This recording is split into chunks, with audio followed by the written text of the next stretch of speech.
নমস্কার বন্ধুরা, চলে এসেছি নতুন একটা ব্লগ নিয়ে। আজকের ব্লগে আপনাদের স্বাগত জানাই। সবাই নিশ্চয়ই ভালো আছেন, আমিও খুব ভালো আছি। জানি ভীষণ গরম পড়েছে, কিন্তু প্রত্যেকে একটু বেশি করে জল খাবেন, সাবধানে থাকবেন। তো দেখুন আজকে কি রান্না হবে। ভাতটা দিকে হয়ে গেছে এই যে,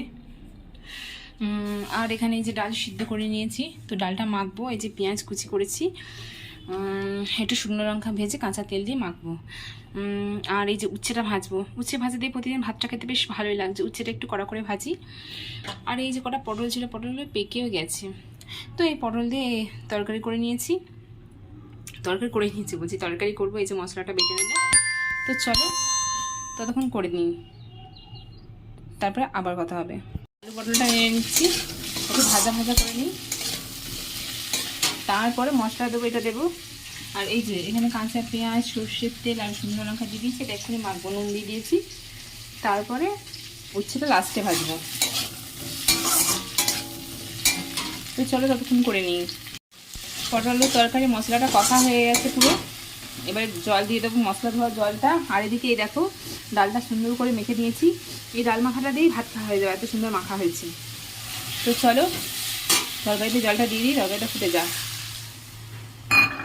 বেশি ঝোল করবো না, একটু গামাখা করবো দুজনের মানুষের জন্য। আর আমার হাজব্যান্ড একবেলাই তরকারি খায়, ওবেলা খায় না। ওবেলা ওকে বেসনের বড়া করে মেখে সেটাকে পেঁয়াজ লঙ্কা দিয়ে ছেনে দিতে হবে, ওটা দিয়ে জল ঢালা ভাত খাবে। আর যা তরকারি বাড়ি থাকে আমি দুটো মুড়ি দিয়ে খাই। তরকারিটা ফুটছে, তো আমি ততক্ষণ একটুখানি ভাতটা খেয়ে নিই। আসলে সকালবেলা থেকে জল খাবার খাওয়া হয়নি। এই যে একটু সর্ষের তেল নিয়ে নিয়েছি, এই যে একটু কাঁচা লঙ্কা, আর এই যে ডাল মাখা। তো এই দিয়ে জলখাবারটা খেয়ে নেবো। প্রচণ্ড খিদে পেয়ে গেছে, দুটো খেয়ে নিই, তারপরে উচ্ছেটা ভাজবো। তরকারিটা এখানে ফুটেই গেছে, আর একটু মাখা মাখা হয়ে গেলে নামিয়ে নেবো। আর এই যে এখানে উচ্ছেটা ভাজা হচ্ছে, সে একটু তেল রেখে খাবো, ভালো লাগে ভাত দিয়ে খেতে।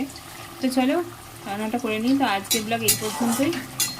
যারা ইউটিউব থেকে দেখছো তারা ইউটিউব চ্যানেলটাকে সাবস্ক্রাইব করে দিও, যারা ফেসবুক থেকে দেখছো তারা ফেসবুক আইডিটাকে ফলো করে দিও। সবাই ভালো থেকো, সুস্থ থেকো, টাটা বাই।